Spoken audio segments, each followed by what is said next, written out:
Today we are going to solve a final account of partnership firm. We have already solved 2 or 3 problems.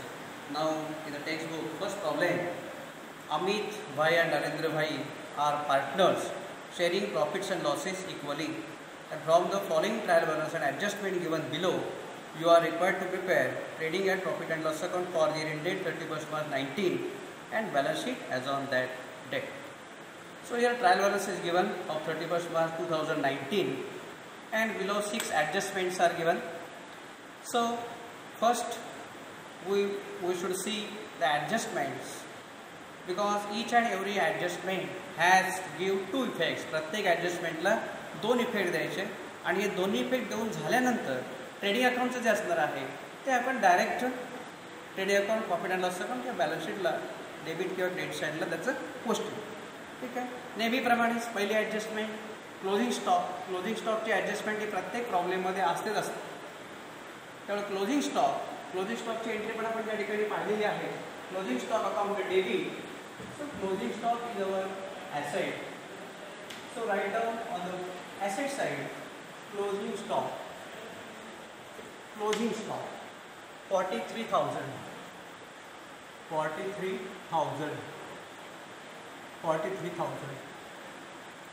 and it should be recorded the profit and loss account, trading account, credit side by closing stock.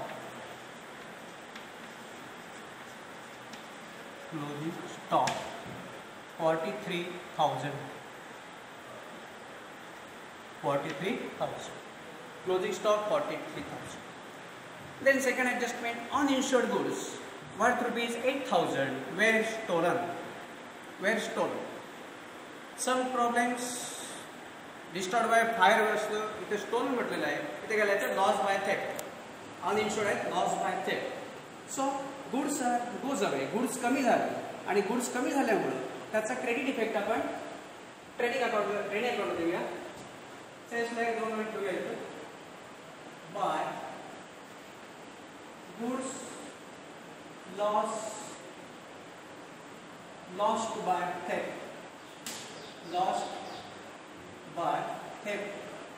theft येतात चोरी, stolen, theft म्हटलेलं आहे.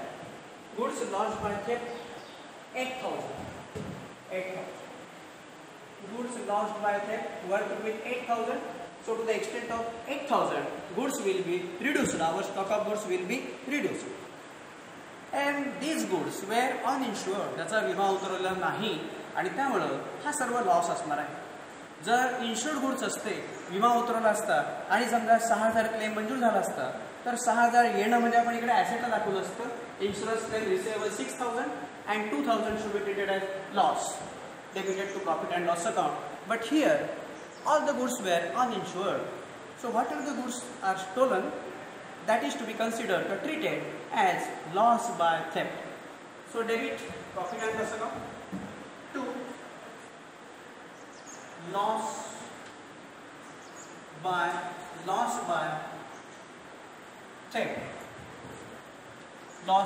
theft. Fire असेल तर loss by fire म्हणायचं. loss by theft 8,000. loss by theft 8,000. Okay.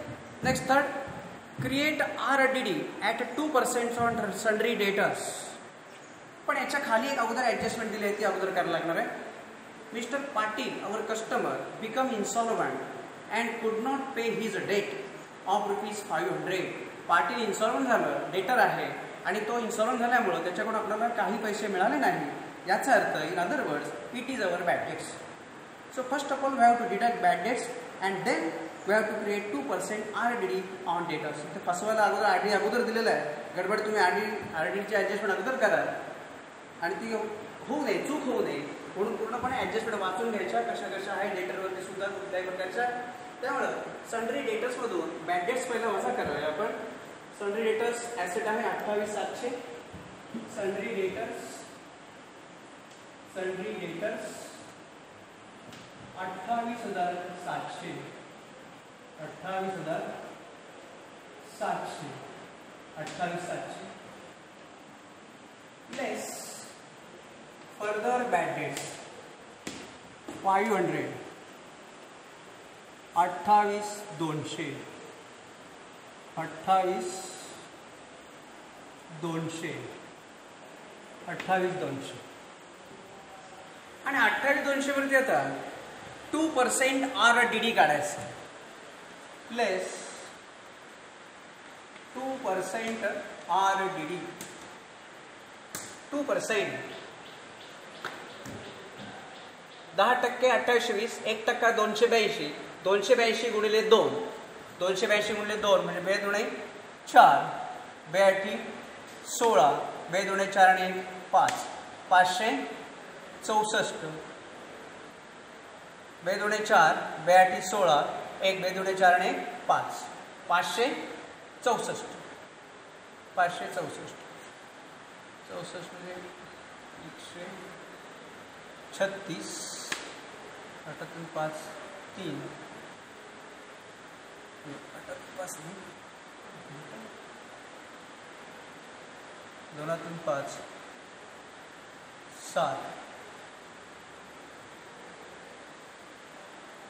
27, 136, 36, 6, 28,200, 564, 6, 7, 3, 5, 3, 6, 6, 27, 636,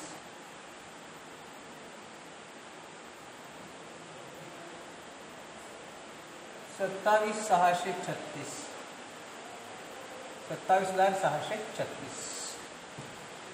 आता हा इथे आपण क्रेडिट इफेक्ट दिला, हे फर्दर बॅडेज आणि RDD क्रेडिट इफेक्ट दिला. आता डेबिट इफेक्ट द्यायचा आहे, पण इथं डेबिट इफेक्ट कधी दिला असता जर आपला ओल्ड RDD हा कमी असता तर. इथे आपण आता ओल्ड RDD जास्त दिलेला आहे. ट्रायल बॅलन्समध्ये RDD जो आहे तो 2700 आहे. त्यामुळं प्रॉफिट अँड लॉस अकाउंटच्या क्रेडिटला बाय RDD 2700. ट्रायल बॅलन्समधील RDD ओपनिंग बॅलन्स जो दिलेला आहे क्रेडिटला, ट्रायल बॅलन्समध्ये दिला बघा इकडं RDD 2700 आहे. या 2700 मधून ट्रायल बॅलन्समधील लेस बॅड डेट्स, पुन्हा लेस फर्दर बॅड डेट्स आणि पुन्हा लेस न्यू RDD.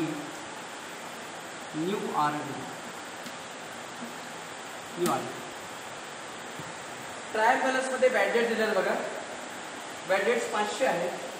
ट्रायल बॅलन्समध्ये 500 आहेत. फर्दर बॅड डेट्स पुन्हा 500 आहेत आणि हा 564 आहे. 564 या तिघांची बेरीज 2700 मधून वजा करायची. 2700 वजा किती? 1564. आपण परत हे नको.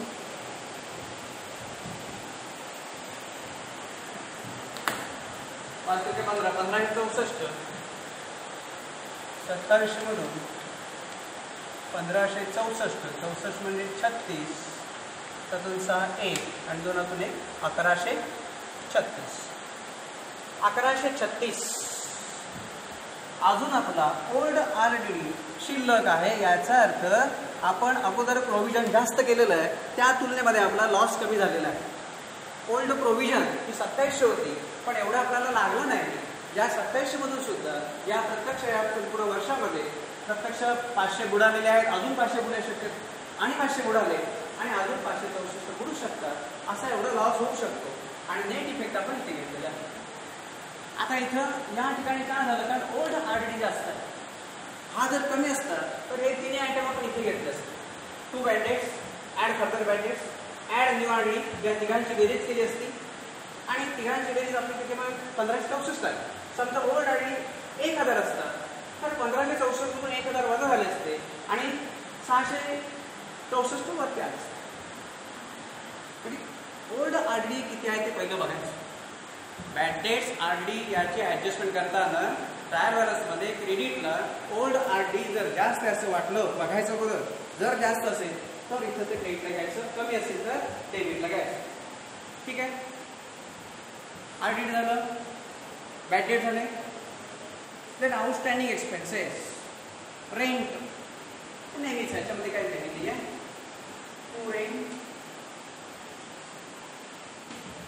and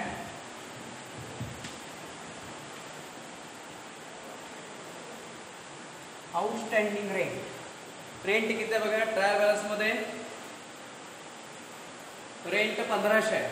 1500 मध्ये आउटस्टँडिंग किती म्हटलंय 800. 1500 आणि 800. 1500 आउटस्टँडिंग 800 2300 23 आउटस्टँडिंग रेंट. परत आउटस्टँडिंग सॅलरीज आहे. To salaries, to salaries and outstanding salaries. Outstanding salaries किती आहेत 300. सॅलरी ट्रायल बॅलन्समध्ये किती बघा, सॅलरी 3800 आहे. 3800 अधिक 300. ट्रायल बॅलन्समध्ये 3800 आणि आउटस्टँडिंग 300. 38 आणि 3 4100. 4100 आउटस्टँडिंग. या ॲडजस्टमेंट आपण केलेल्या 11पासून करतो. याच्यामध्ये काय जास्त एक्सप्रेशन मी देत नाही. आणि जे ॲडजस्ट केलं आपण त्याचा दुसरा इफेक्ट द्यायचा आहे आउटस्टँडिंग एक्सपेन्सेस. लाईन साईडला outstanding expenses, rent and salaries. Rent and salaries. Rent किती आहे 800. 800 आणि 300. 800 300 1100. 800 आणि 300 1100. 800 अधिक 300 outstanding expenses, rent and salaries. तर डेप्रिसिएशन हे सुद्धा ॲडजस्ट आपण पाहिले. Depreciation on assets. ॲसेट साईडला येणार आहे. डेप्रिसिएशन कशावरती करायचं बघा. बिल्डिंग. बिल्डिंग किती 75,000 आहे ॲसेटला. या बिल्डिंग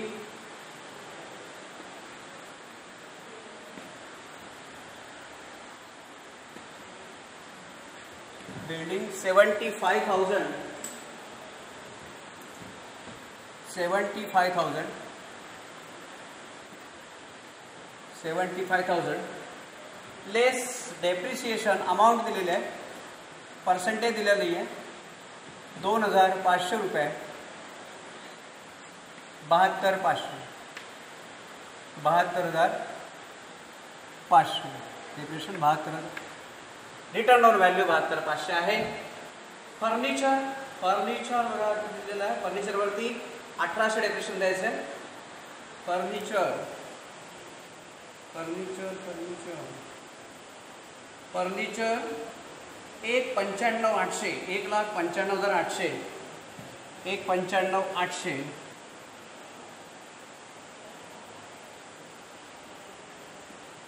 1,95,800 लेस डेप्रिसिएशन किती आहे 1800. 1,94,000 आहे. 1,94,000. 1,94,000. 1,94,000. 1,94,000. Depreciation is our loss.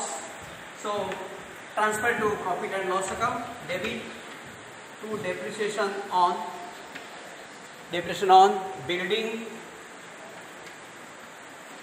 and furniture. Building and furniture. Building वरती किती काढलंय 2,500 आणि फर्निचर वरती किती काढलंय 1,800. 4,300. 4,300. So like this 6 adjustments are done. So in this part we have discussed and recorded all adjustments, 6 adjustments. 2 aspects are given for each and every adjustment. Now in the next video we will see other posting which is remain in the trial balance.